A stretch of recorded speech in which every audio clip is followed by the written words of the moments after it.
நான் கொஞ்சம் வெளியே போறேன். நெக்ஸ்ட் மந்த் வந்து என்ன பாருங்க. யோ இல்லையா, இவ்வளவு தூரம் சொல்லிக்கிட்டு இருக்க, நீ பாட்டுல போய்கிட்டு இருக்க. What are you talking nonsense? கொஞ்சம் மரியாதையா பேசு. பின்ன என்னையா, இன்னும் 4 நாளுக்கு தண்ணி பாய்ச்சல்னா பயிரெல்லாம் வீணா போயிருங்கிற. நீ பாட்டு அடுத்த மாசம் வாங்குற. பயிரை பத்தி தெரியுமா உனக்கு? கரும்புக்கு சோகம் உரிச்சு அடுத்த நாள் தண்ணி பாய்ச்சலனா இருக்கிற பட்சம் பட்டு போயிடும். சோளத்துக்கு கட்டத்தளவு விட்டுட்டு 3 நாளுக்கு தண்ணி ஊத்துறனா கட்டையெல்லாம் காஞ்சி போயிடும். வாழை கிழங்க வச்சுட்டு 1 வாரத்துக்கு தண்ணி பாய்ச்சாம இருந்தீங்கன்னா குடுத்தடிக்க முடியாம செத்து போயிடும். இதெல்லாம் புரிஞ்சுக்காம அடுத்த மாசம் வாங்குற.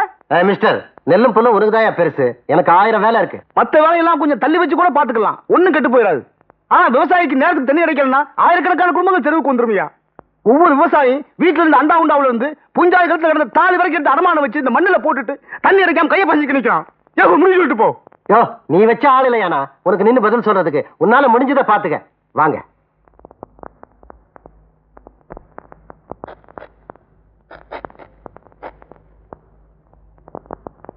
புஷ்பா எங்க ஆயா? சொல்லு ஆயா, புஷ்பா எங்க? நீ வெளியே போனதுக்கு அப்புறம் புஷ்பா தூங்கிட்டே இருந்துச்சு. வள்ளி சாப்பிட எழுப்புனது கூட எந்திரிக்கவே இல்லை. அப்படி தூங்கிட்டு இருந்த பொண்ணு ஏதோ கனவு கண்டு எந்திரிச்ச மாதிரி படக்குன்னு எந்திரிச்சது. எந்திரிச்ச உடனே அதுக்கு பழைய ஞாபகம் வந்துருச்சியா. எப்ப வருவேன்னு ஆசையோடு துடிச்சுக்கிட்டு இருந்த பொண்ணு வள்ளிய பார்த்ததும் இது யாருன்னு கேட்டுச்சு. என்னைக்கு இருந்தாலும் உண்மை தெரியத்தானே போது நினைச்சுக்கிட்டு நானும் உள்ளதை சொல்லிட்டேன். உன் மேல கோச்சுக்கிட்டு அது அவங்க அம்மா வீட்டுக்கு போயிடுச்சு.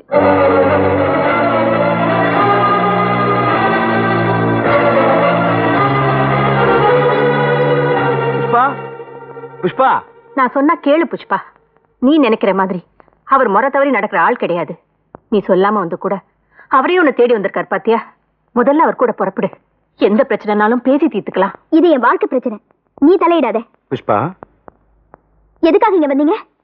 நான் பைத்தியமா இருந்ததை பயன்படுத்தி என் வீட்டுக்குள்ளேயே இன்னொருத்தைய வச்சு குடும்பம் நடத்திக்கிட்டு இப்ப எந்த முகத்தோட என்ன பார்க்க வந்தீங்க? உனக்கு புத்தி தெளிஞ்சு நீ பழைய மாதிரி பேசுறத கேட்கறதுக்கு ஆசைப்பட்டேன்.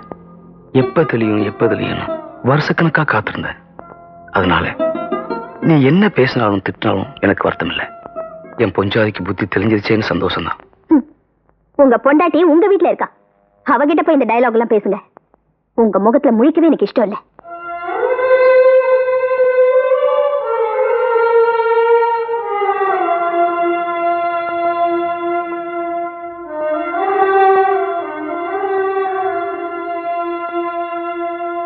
பழனிசாமி, எத்தனை நாளைக்கு தான் அப்படி சாப்பிடாம கிடப்ப? ஒரு வா சாப்பிடுப்பா. அதுக்கு வேண்டாம், வேண்டாயா போ.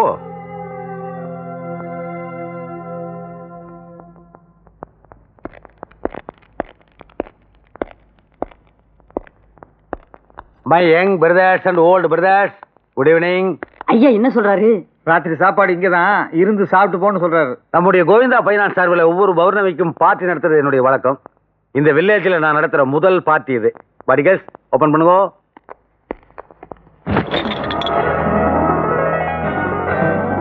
இது கோவணத்தோட அடிக்கிற சரக்கு இல்ல. அதனால பாடிகர்ஸ் இவங்களெல்லாம் உள்ள கூட்டு போய் சூட்டு மாட்டி அனுப்புங்க. வெள்ளக்கார இந்த பாட்டில வச்சுட்டு தான் இந்தியாவையே பிடிச்சான். இந்த சேம் பாட்டில வச்சுட்டு நான் இந்த வில்லேஜையே பிடிக்கிறேன். இல்ல காட்டு பசங்க பாபாவத்தி கொடு. பாட்டில வச்சு எப்படிங்க பிடிச்சா? ஹிஸ்டரி கேட்கிற நேரமா அது? காலையில் சொல்றேன்.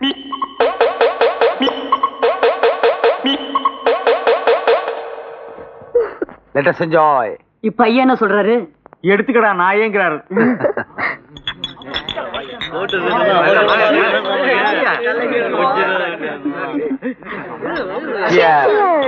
இப்ப என்ன சொல்றாரு? செருப்பு பிஞ்சிரும். My dear all brothers. இப்ப ஐயா என்ன சொல்றாரு? ஏண்டா எனக்கு ஹிந்தி தெரியாதுன்னு உனக்கு தெரியுமில்ல, அப்புறம் ஏண்டா அவர் ஹிந்தியில பேசுறதெல்லாம் எங்கிட்ட அர்த்தம் கேட்டுட்டு இருக்கீங்க?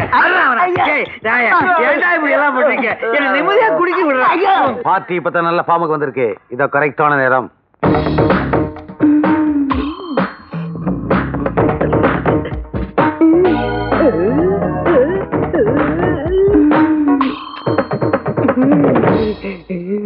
My dear friends, விவசாயம் பண்றதுக்கு தண்ணி இல்லாம நீங்களா கவலைப்பட்டு கண்ணீர் விடுறத பார்த்து நான் டெய்லி ரத்த கண்ணீர் வடிச்சிட்டு இருக்கேன். உடனே உலக வங்கிக்கு போன் பண்ணி ஒரு 1500 கோடி ரூபாய் கடன் கேட்டேன். நாளைக்கு காலையில வந்து வாங்கிட்டு போக சொல்லிட்டாங்க. அந்த 1500 கோடி ரூபாயை வச்சுட்டு இந்த வில்லேஜ்ல ஒவ்வொருத்தருக்கும் ஒரு ஃபேக்டரி கட்டி தர போறேன். அதுக்கு நீங்க பண்ண வேண்டிய ஸ்மால் ஃபேவர், எதுக்குமே பிரயோஜனம் இல்லாத உங்க இடது கை பெருவரலை எடுத்து நான் நீட்டுற பேப்பர்ல ஒரு ஓரமா லேசா உருட்டி எடுக்கணும். That's all. அப்புறம் பவர் எனக்கு வந்துடும், பணம் உங்களுக்கு வந்துடும். அப்புறம் நீங்க போட்டிருக்கிற கோட்டு சூட்டு, நீங்க கையில பிடிச்சிருக்கிற பாட்டில் எல்லாமே உங்களுக்கு நிரந்தரம் ஆயிரும். அதனால 5 ஏக்கரா பூமி வச்சிருக்கிறவன் என் டார்லிங் கிட்ட விரல நீட்டினா அவ வெறும் மயில உருட்டி எடுப்பா. 10 ஏக்கரா பூமி வச்சிருக்கிற என் டார்லிங் கிட்ட விரல நீட்டினா அவ தன்னுடைய கண்மையால உருட்டி எடுப்பா. 15 ஏக்கரா பூமி வச்சிருக்கவ தன்னுடைய பெருவிரல நீட்டினா அவ தன்னுடைய உதட்டு சாயத்தால உருட்டி எடுப்பா. என்கிட்ட 25 ஏக்கரா இருக்குங்க. அப்படியா? Very good. அப்ப நீ அவகிட்ட ஸ்ட்ரைட்டா பேசிக்க, அவளே டீல் பண்ணுவா. கரெக்டா டீல் பண்ணு. ஏய் சைலன்ஸ் சைலன்ஸ். வெளிவா, மேல அடிக்கிறா. படிகேஸ் come with porn papers.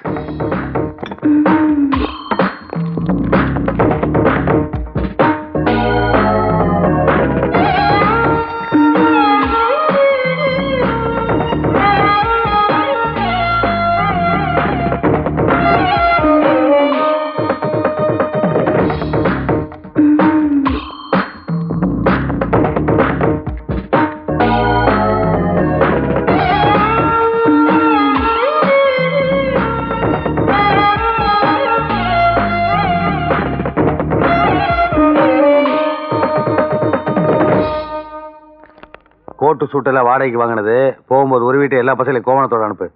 Aruna கயிறு? ஐயோ, அதான் கோமணத்துக்கு பேசு. ஸ்டூபிட். என்னடா சொல்ற? ஆமாங்க, நீங்க தண்ணியை நிறுத்தி விவசாயம் பண்ண விடாம செஞ்சு எல்லா நிலத்தையும் எழுதி வாங்கிக்கலாம்னு நினைச்சீங்க. ஆனா அவன் தண்ணியை கொடுத்து எல்லா நிலத்தையும் எழுதி வாங்கிட்டான். நிலத்தெல்லாம் அவன் வாங்கிட்டானா? அவனை நாம வாங்கிடுவோம். ஹலோ லண்டன், இளவரசர் சார்லஸ் கிட்ட கொடுப்பா. நீ கொடுப்பா, நான் அர்ஜென்ட்டா பேசணும். Hello Charles, good morning. நீங்க இந்த வேல்ஸ் பேலஸை விலைக்கு கொடுக்கறதா கேள்விப்பட்டேன். அதை ஏன் வேற நாட்டுக்காரனு கொடுக்குறீங்க? நோ நோ நோ நோ, அதை நானே வாங்கிக்கிறேன். ஆமா, மார்னிங் 11:30க்கு நான் லண்டன்ல இருப்பேன்.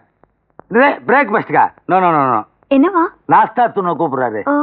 சாரி, நானே ஸ்டெபிகிராஃப் வீட்டில் சாப்பிட்றதா ஒத்துக்கிட்டேன். வேணா லஞ்சுக்கு ட்ரை பண்றேன். ஓகே, உட்காருங்க. No time.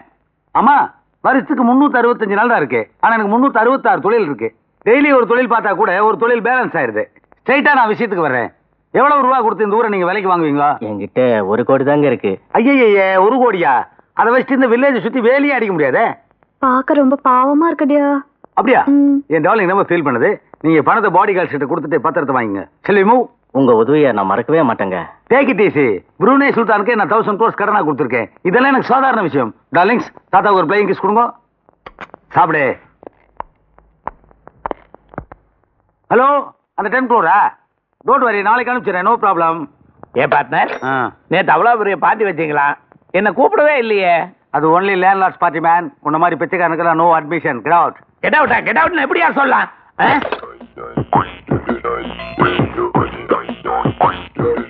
உன்னை எங்கேயோ பார்த்து இருக்கிறனே. ஈயம்பித்தால பேரிச்சம்பழ பாத்திரம் புத்தம்புது அலுமினிய பாத்திரம் ஸ்டீல் பாத்திரம் புத்தம் புதிய அலுமினிய பாத்திரம்.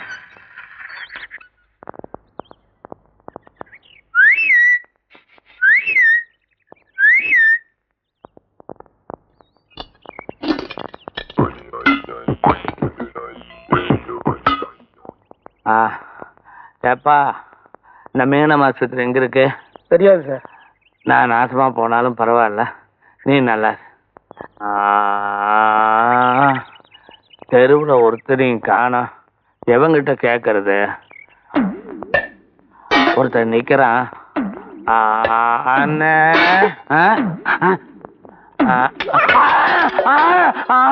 அம்மா, ஆமா. இது எத்தனைங்கண்ணா? ஒண்ணுங்கண்ணா. இதுங்கண்ணா? 2ங்கண்ணா. கவலைப்படாதீங்க, இன்னும் சுயநலவோட தான் இருக்கிறேன். தலையில தான் கொஞ்சம் பலமா அடிபட்டுருச்சு. உடனே ஆஸ்பத்திரியில் சேர்ந்துருக்கீங்கன்னா நான் பொழைச்சுக்குவேன். அதுதானே கூடாது. சீக்கிரம் விடுறடே.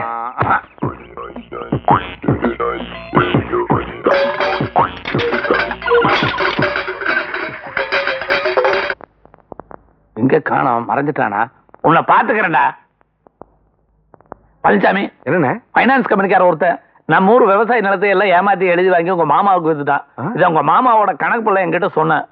அந்த ஃபைனான்ஸ் கம்பெனிக்காரர் இந்த ஊருக்கு போறதுக்குள்ள நம்ம ஏதாவது செஞ்சாகணும். நீங்க நேரா போலீஸ் ஸ்டேஷனுக்கு போய் இன்ஸ்பெக்டர் பார்த்து எல்லா பத்தியும் சொல்லுங்க. நான் கம்ப்ளைண்ட் எழுதி எல்லாரும் கையெழுத்து வாங்கிட்டு நேரம் வரேன். வாங்க. பாடி கேஸ்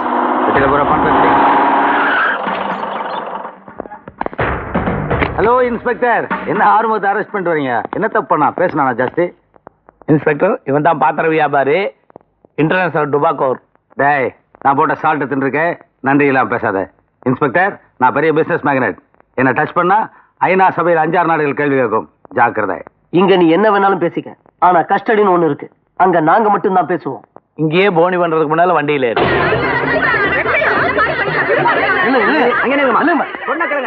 பாத்திரம் பொம்பளைகளா சேர்ந்து ஈயம் பூசிடுவாங்க. செருப்படி வாங்குறதுக்கு முன்னால செட்டில் பண்ணிரு. சிட் பண்டுக்கார எந்த காலத்துலடா செட்டில் பண்ணா பைத்தியக்காரா? சீட் பண்றதுக்கு பேர் தான்டா சிட் பண்டு. ஓஹோ, அவ்வளவு ஈஸியா நீ ஏமாத்திடலான்னு பாக்குறியா? சட்டத்துல இருந்து நீ தப்பிக்கவே முடியாது. ஏன்டா இப்படி இழிச்ச வயனாவே இருக்கீங்க? போலீஸ், கோர்ட்டு, ஜெயிலு எல்லாத்துலயும் பணம் தாண்டா பேசும். போலீஸ்கார யோகியமா இருக்கான்னு வையே, கஸ்டடியில் வச்சு 2 தட்டு தட்டுவா, உடனே நெஞ்சு வலின்னு சொல்லி ஐசியூல அட்மிட் ஆயிருவேன். ஜட்ஜி யோகியமா இருக்கான்னு வையே, ஒன்லி 6 மாசம் தண்டனை. That's all. அட, 6 மாசத்துக்குள்ள உன்னை விட்டுருவாங்களா? இடியட். இந்தியன் பீனல் கோட் தெரியுமா உனக்கு? 700 ரூபாய் ஏமாத்தினாலும் 7000 கோடி ஏமாத்தினாலும் எல்லாமே அண்டர் சீட்டிங் தான் வரும். ஒன்லி 6 மாசம் தான் தண்டனை. நான் உள்ள போய் கஷ்டப்படுவேன் நினைச்சியா? உன்ன மாதிரி சட்டத்தை மதிக்கிறவன் தாண்டா உள்ள போய் கல்லொடைக்கணும், களி சாப்பிடணும். என்ன மாதிரி பிசினஸ் மேக்னெட்டுக்கெல்லாம் அது பிரான்ச் ஆபீஸ் மாதிரிடா. எல்லாத்தையும் நீ ஏமாத்திடலாம். ஆனா ஜெயில இருந்து வெளியே வந்த உடனே காசு கொடுத்தாங்களே ஏழை ஜனங்க, அவங்க எல்லாம் கல்லாலேயே அடிப்பாங்க. பரவாயில்லையா? ஜனோபகாரம் பொதுச்சேவன் வந்துட்டா இதெல்லாம் சகஜம்டா. மற்ற விஷயங்கள் நான் ஜெயில இருந்து வந்துட்டு மீட்டிங் போட்டு பேசுவேன், கட்டாயமா வந்து கேளு.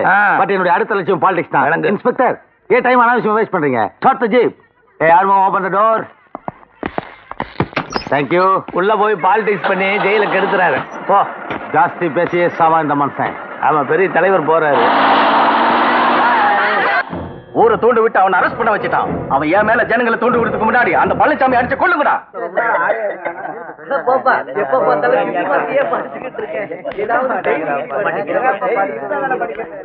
இதுல எல்லாரும் கையெழுத்து போடுங்க. எதுக்கு கையெழுத்து? காலங்காலமா இந்த பூமியை நம்பி நம்ம பழிச்சுக்கிட்டு இருக்கோம். நேத்து வந்து ஒரு ஃப்ராடு உங்க எல்லாரும் ஏமாத்தி எழுதி வாங்கிட்டான்.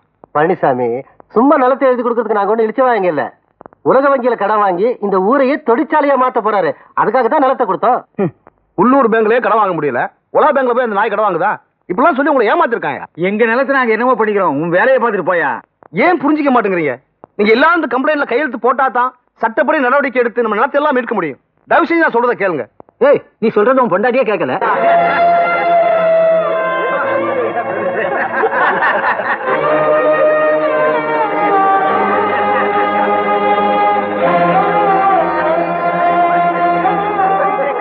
நல்ல வார்த்தை சொன்னீங்க.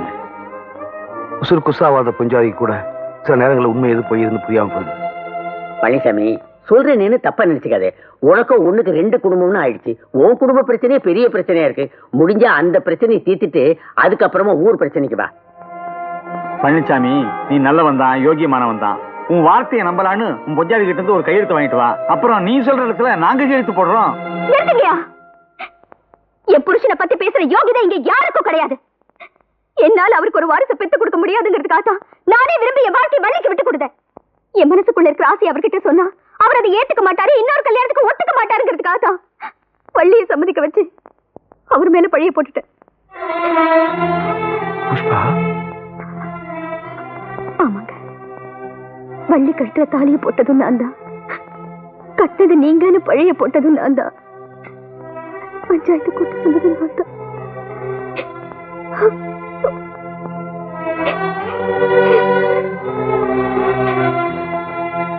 என்னால ஏற்பட்ட எல்லா கஷ்டத்தையும் மனசுக்குள்ள தாங்கிக்கிட்டு உங்களுக்கு ஒரு கஷ்டம் வரக்கூடாதுங்கிறதுக்காக ஓடி வந்து நிக்கிறாரு. அவரை கேவலப்படுத்துறீங்க.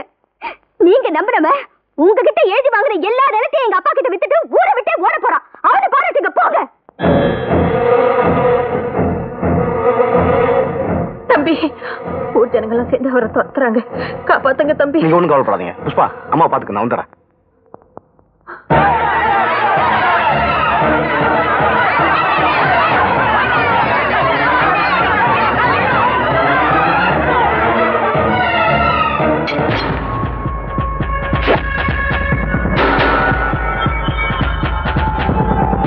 எங்க ஐயா எதுக்குறீங்க? இங்க வா, உங்க ஐயாவை காப்பாத்த தான் போயிட்டு இருக்கேன். ஊரை சேர்ந்தவர் அடிக்க போகுது, பேசுறதுக்கு நேரம் இல்ல, ஒதுங்கி போ.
கொஞ்சம் அமைதியா அமைதியா அமைதியா சொல்லுங்க பூச்சி விடுபடல ஒண்ணு கொஞ்சம் தண்ணி வாங்கப்பா அம்மா கொஞ்சம் தண்ணி கொடுங்கம்மா ஏய் போய் வாங்க இவனுக்கு தண்ணி கொடுக்க கூடாது. ஏய் சொல்ற வாங்க நீ ஒண்ணு கொண்டா சீக்கிரம் கொண்டா குடி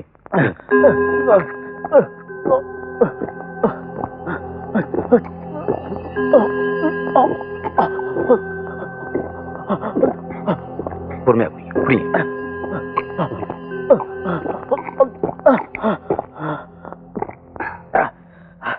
போதும் பழனிசாமி போதும்.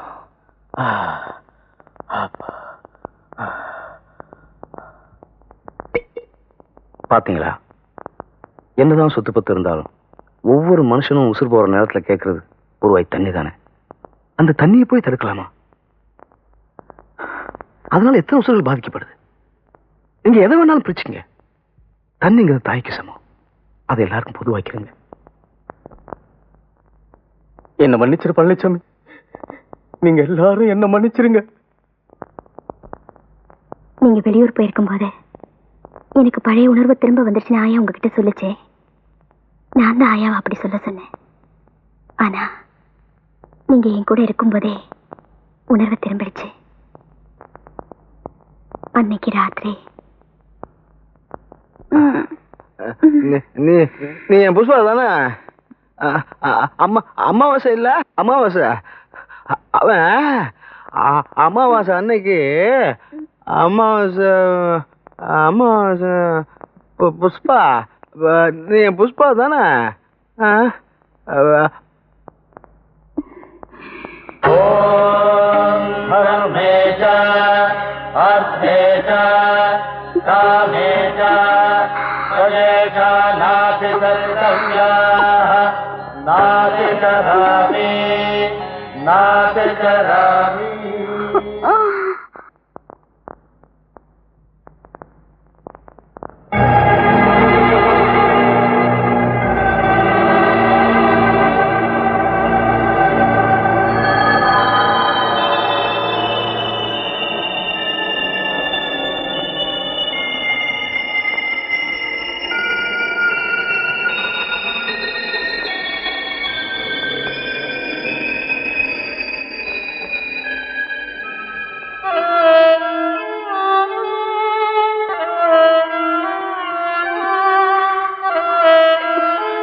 அதாங்க வந்து படுத்திருக்கு.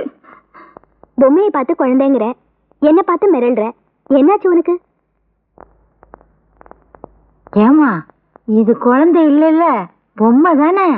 ஆமா, பொம்மைதான். அம்மாடி,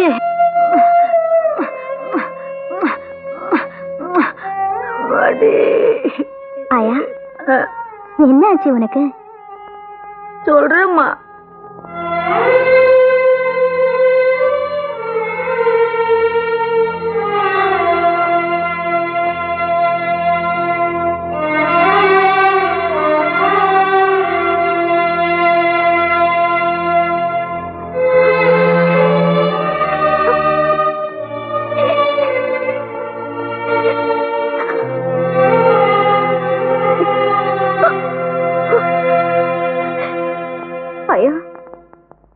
வெளியே படுத்திருக்க பொண்ணு யாரு?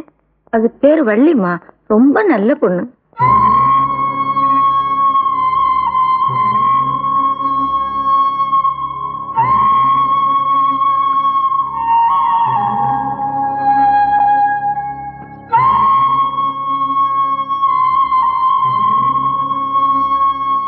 என்ன இன்னைக்கு எனக்கு முன்னாடியே எழுந்திரிச்சிட்டீங்க? ஏமா அழறீங்க? ஆயா திட்டுச்சா? கொஞ்சம் இருங்க, நான் ஆயாவை அடிச்சுட்டு உங்களுக்கு பால் காய்ச்சி கொண்டு வரேன். நீ யாரு? உங்க ஃப்ரெண்டு.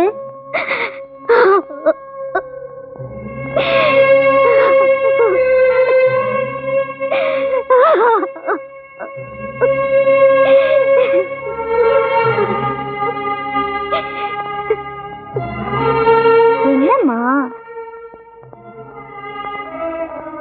எனக்கு பழைய நினைவு திரும்பிடுச்சு.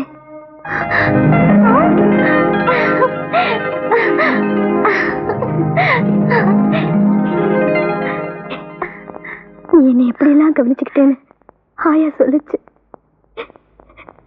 நீங்களும் என் மேல ரொம்ப பிரியமா இருப்பீங்க. ஒரு நாள் உங்க வளையல கழட்டி எனக்கு போட்டீங்க, ஒரு நாள் உங்க கம்மலை கழட்டி போட்டீங்க, இன்னொரு நாள் உங்க தாலியை கழட்டி எனக்கு போட்டுட்டீங்க. நான் என்ன பண்றதுன்னு தெரியாம தவிச்சுக்கிட்டு இருந்தேன். உங்க கையாலே எடுத்துக்கங்க. இல்ல, அது உன் கழுத்துலதான் இருக்கணும். வள்ளி, நீ என் புருஷன் மேல பவித்திரமான அன்பு வச்சிருந்ததுனாலதான் அவர் கட்டின தாலி உன் கழுத்துக்கு வந்திருக்க. இது எனக்கு ரொம்ப சந்தோஷமா இருக்கு. எனக்கு தான் குழந்தை பாக்கியமே இல்லைன்னு முடிவாயிடுச்சு. என் புருஷனுக்கு குழந்தைங்கன்னா உசுறு. அதனால நீ எனக்கு தங்கச்சியாவும் என் புருஷனுக்கு பொண்டாட்டியாவும் இருந்து இந்த குடும்பத்துக்கு வாரிசு பெற்று கொடுக்கணும். ஐயோ, ஏதோ விட்ட குறை தொட்ட குறை மாதிரி நமக்குள்ள ஒரு உறவு வந்துருச்சு. அதுக்காக உங்க வாழ்க்கையை பங்கு போட்டுக்க என்னால முடியாதுங்க.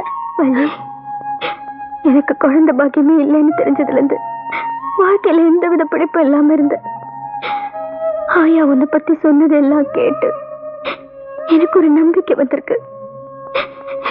நீ இதுக்கு முடியாதுன்னு சொன்னா நான் வாழ்க்கையே முடிச்சுக்குவேன். ஐயோ, அப்படிலாம் சொல்லாதீங்க. அப்ப நான் சொல்ற மாதிரி கேப்பியா? இன்னும் அக்காவை ஏத்துக்குவியா?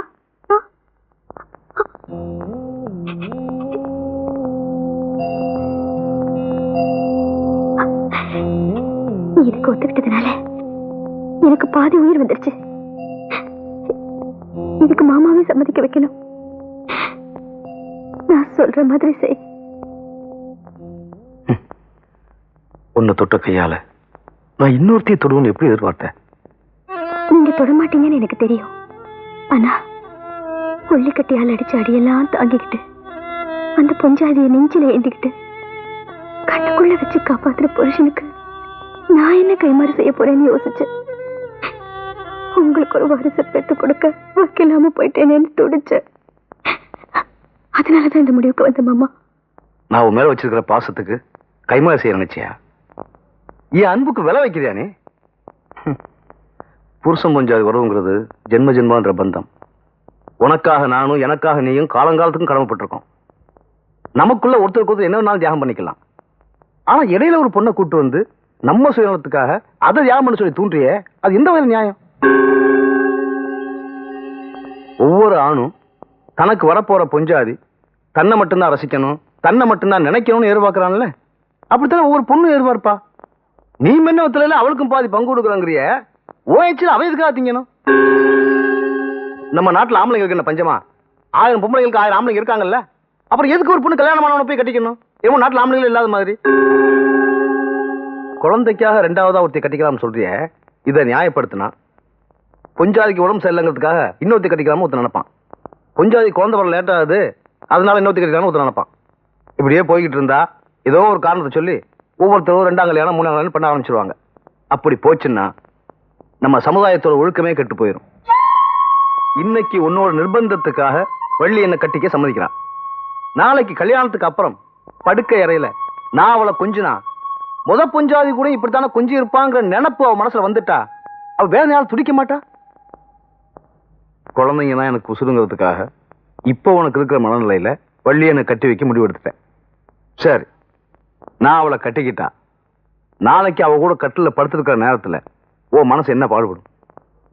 நம்ம 2 பேரும் ரோட்ல போய்கிட்டு இருக்கும்போது எவனாவது ஒருத்தன் உன்னை கொஞ்சம் வித்தியாசமா பார்த்துட்டா அதை கூட தாங்கிக்க முடியாம மனசு துடிக்குதே, அப்ப நான் இன்னொருத்தியோட கட்டில படுத்துருக்கிறத நினைச்சு ஓ மனசு என்ன துடிக்கும்? ஆக 2 பொண்ணுங்களோட மனசை காயப்படுத்தி எனக்கு ஒரு குழந்தை வருதுன்னா அப்படி ஒரு குழந்தை எனக்கு தேவையில்லை. அருவாள் எடுத்து வெட்டுறதும் குண்டு வீசி தகர்க்கிறது மட்டும் வன்முறை இல்லை.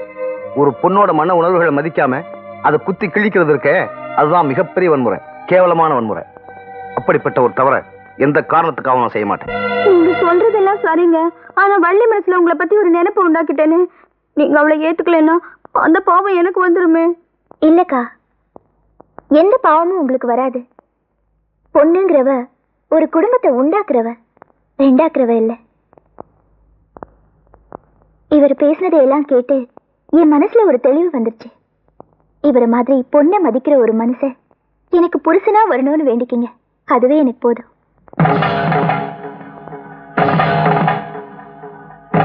அக்கா, உங்க சொத்து என் நெஞ்சில சுமையா இருந்துச்சு, இப்ப இறக்கி வச்சிடுறேன், இந்தாங்க. குடுமா தம்பி, மாங்கல்ய தோஷம் இருந்தா மருதாளி கட்டணும்னு சொல்லுவாங்க.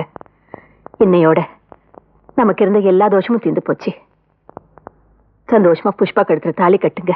ஆமா தம்பி, மனசு நிறைஞ்ச சந்தோஷத்தோட எனக்கு என் பொண்ணு கல்யாணத்தை பாக்குறேன்.